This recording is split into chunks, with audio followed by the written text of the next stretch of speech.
a doutora Lígia Zighiotti de Oliveira. A senhoria tem a palavra pelo prazo de 15 minutos. Seja bem-vinda à tribuna do Supremo.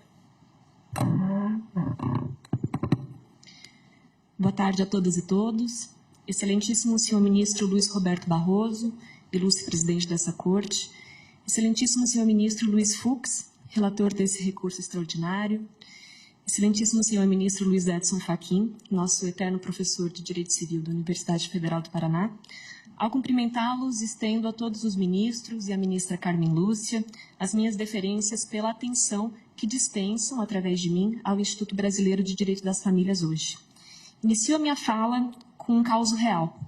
Nos conta a antropóloga Cláudia Fonseca que, ao início do século XX, um trabalhador chamado Joaquim se defendia de um processo que havia sido proposto por sua ex-esposa. Ela o acusava de ser esmoleiro e irresponsável e, por outro lado, ele a acusava de adúltera e lasciva. A cada qual competia apresentar as provas nesse processo de seus argumentos, mas, ao final, eles não se divorciariam. Essa história, de quase 100 anos atrás, é uma história de desquite. Mas bem poderiam ser estas as personagens de uma ação de separação judicial, caso este arcaico instituto ainda vigorasse entre nós. É por isso que, nesta tarde, o Supremo Tribunal Federal tem a chance de renovar os votos com compromissos democráticos que orgulham o direito das famílias contemporâneo.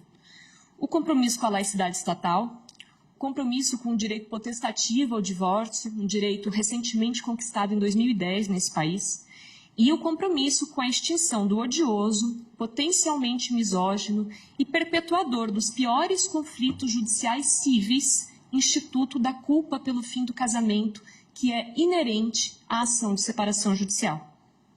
Pretende hoje analisar essa corte se persiste a separação judicial como requisito para o divórcio ou, ao menos, como figura autônoma no ordenamento jurídico brasileiro. E como bem opinou a Procuradoria-Geral da República, é negativa a resposta para esses dois questionamentos e qualquer entendimento diverso nos parece um grave retrocesso a ganhos que foram muito recentemente obtidos em relação a esse tema. É de se lembrar nessa tribuna que só há poucos dias após o Natal de 1977, o saudoso parlamentar Nelson Carneiro aprovou o divórcio nesse país. De acordo com ele próprio, foi a maior batalha da sua vida e o Senado Federal guarda na sua memória imagética uma foto do então senador Nelson Carneiro, rodeado pelo movimento social de mulheres que celebravam o fato de que podiam se dissociar de relações conjugais opressoras em que se encontravam. Até 1977 foram 26 anos de derrota no Congresso Nacional Brasileiro de qualquer pequeno passo rumo à possibilidade de desconstituição conjugal nesse país. E nesse caminho prolongado de recusas, Nelson Carneiro só conseguiu viabilizar essa possibilidade com concessões graves a uma ruidosa indignação moralista que desejava que o direito ao divórcio seguisse proibido nesse país. E foi assim que nasceu a separação judicial.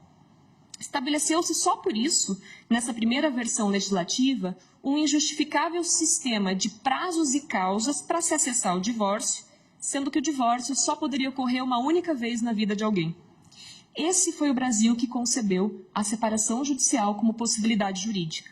O mesmo Brasil que chamava certos filhos de espúrios, porque havidos fora do casamento, deixando crianças e adolescentes sem direitos de filiação. O mesmo país que elegia o homem como chefe da sociedade conjugal. O mesmo país que desconhecia uniões estáveis como famílias legítimas porque entendia que o matrimônio era a única porta de entrada para esses direitos. O mesmo Brasil, enfim, antidivorcista, que não pode ressuscitar perante essa corte. Me refiro ao mesmo Brasil antidivorcista que se recusava a meter a colher em violências de maridos contra suas mulheres, mas que os obrigava a um prazo de separação judicial para poderem se divorciar. Me refiro ao mesmo Brasil antidivorcista que impunha o martírio do convencimento do Estado sobre a pertinência de alguém desejar romper uma relação conjugal. O Aldir Blanc e o João Bosco cantavam em um conhecido samba desse período chamado Incompatibilidade de Gênios, o desesperado pedido de um marido que tentava apresentar para um juiz quais eram os fundamentos pelos quais ele não queria mais conviver com a sua esposa. apresentava tudo o que ela lhe fazia de mal cotidianamente para tentar acessar o direito de se separar dela. A bem-humorada memória artística e cultural que nos deixou o samba não nos deixou a jurisprudência brasileira sobre o que representa decretar um cônjuge culpado e um cônjuge inocente pelo fim de um relacionamento. Não é exagero afirmar que até 2010, com a Emenda Constitucional 66, o que ocorria em ações de separação judicial com decretação de culpa era um verdadeiro processo inquisitório em que havia um constrangimento mútuo entre o ex-casal em uma lógica de que quanto pior, melhor. Vence em uma ação de separação judicial quem mais prova as falhas do ex-cônjuge.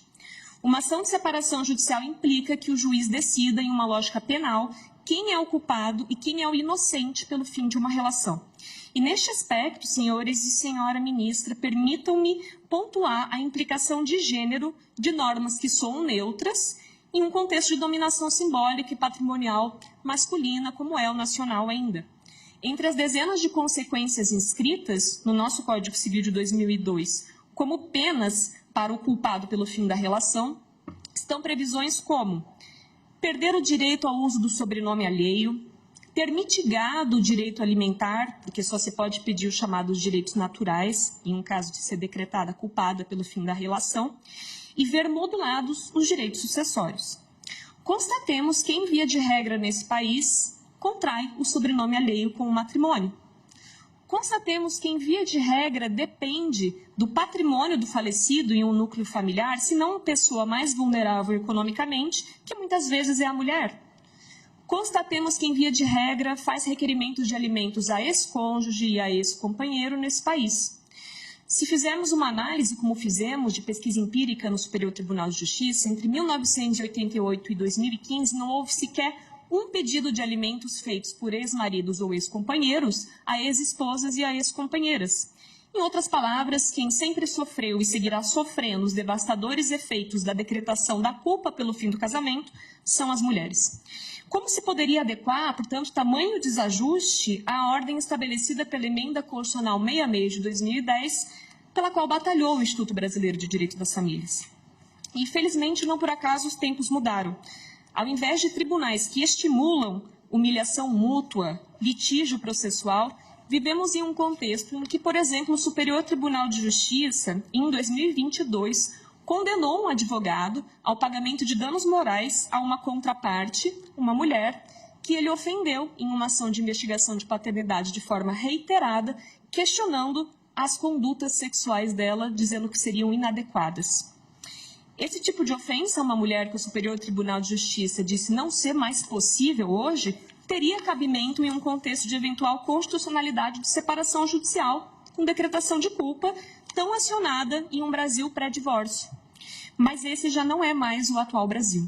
Não se está mais diante de um país que concedia ao marido que teve supostamente a sua honra manchada pela sua parceira o direito de assassiná-la. Em crimes de feminicídio, como decidiu corajosamente essa ilustre corte, descabe a repugnante tese da legítima defesa da honra. Então, por que reabrir caminhos como esse no âmbito civil para se debater teses como essa para a decretação de culpa em caso de separação judicial? Nesse mesmo espaço, em 2011, quando inclusive ocupava essa tribuna o ilustre ministro Luiz Roberto Barroso, hoje presidente dessa Suprema Corte, para uma icônica sustentação oral, houve o reconhecimento dos efeitos jurídicos da relação afetiva entre pessoas do mesmo gênero, a despeito das preconceituosas tentativas de se barrar o direito de constituir família, independentemente de orientação sexual. Ora, são as mesmas forças que aqui se colocam para barrar outro direito de mesma magnitude constitucional, que é o direito de você se retirar de uma família conjugal. Assim como o direito à constituição de uma família conjugal é um direito fundamental, também é um direito fundamental dissolver uma família conjugal. Não cabe, como ocorreu em um processo que originou o presente tema para apreciação dessa Corte, como matéria de reconvenção em ação de divórcio direto, requerer a preservação do vínculo via separação judicial. Isso equivale a obrigar o outro a permanecer casado. E sequer deve o Estado, em hipóteses consensuais, se prestar a uma saída jurídica para comportar alternativa religiosa ao desejo de dissolver o matrimônio. E o descabimento dessa pretensão é claro, assim como o casamento civil não equivale para as igrejas a um casamento religioso, tampouco um divórcio civil equivale a uma dissolução religiosa do vínculo. Não cabe ao juiz de direito redimir os pecados do cônjuge pela separação judicial. Ele é desprovido dessa competência. Para quem se move a partir de premissas religiosas, importa a eventual absolução das autoridades religiosas sobre a dissolução desse matrimônio. E não importa, por outro lado, o que digam as autoridades estatais a esse propósito, são esferas separadas. E diga-se de passagem, de acordo com uma pesquisa publicada em 2007 pela Folha de São Paulo, 90% dos pedidos de anulação de casamento são deferidos pelo Tribunal Eclesiástico de São Paulo, para se utilizar o exemplo da Igreja Católica, demonstrando que esse é um caminho viável para quem deseja terminar o seu casamento e, eventualmente, preservar, pacificado, com as normas cristãs que, eventualmente, siga na sua particularidade. Mas, do ponto de vista estatal, absolutamente nenhum sentido religioso detém o divórcio civil. Essa é apenas a forma jurídica de você dissociar um vínculo. E mesmo sem o instituto da separação judicial para eventuais separações temporárias, ainda subsistem no nosso sistema as hipóteses de separação fática e separação de corpos, que parecem ainda compatíveis com o atual contexto constitucional, o que não ocorre em relação à separação judicial, porque prevalecida a possibilidade de separação judicial, nos parece que se desgastam excessivamente princípios como dignidade da pessoa humana, igualdade de gênero, celeridade processual, liberdade conjugal, duração razoável do processo e vedação ao retrocesso social. Por tal motivo, requer-se o estabelecimento da tese de que não subsiste o instituto da separação judicial como requisito para o divórcio, nem como figura autônoma após a emenda constitucional 66 de 2010. Apenas a título subsidiário, em remota hipótese de se declarar a constitucionalidade do instituto, é imprescindível que a Corte cuide, ao menos, de declarar inconstitucional a exigência de lapso temporal para a decretação do divórcio, inconstitucional a fixação judicial da culpa pelo fim da relação e ainda inconstitucional o uso da separação judicial como matéria de defesa em ação de divórcio direto, honrando com isso os ganhos já absorvidos de forma bastante consolidada e bastante pacífica pela jurisprudência em mais de uma década da celebrada Emenda Constitucional 66 de 2010, que é farol para o entendimento que se deve hoje proferir. Senhores e senhora ministra dessa Suprema Corte, lembremos que desvincular-se para os cônjuges é um direito potestativo. Já entre Estado e Igreja, desvincular-se é um dever democrático. Que essa missão seja cumprida nessa tarde de hoje. Obrigada pela atenção. Muito obrigado, doutora Lígia Zighiotti de Oliveira, que lembrou a divertidíssima música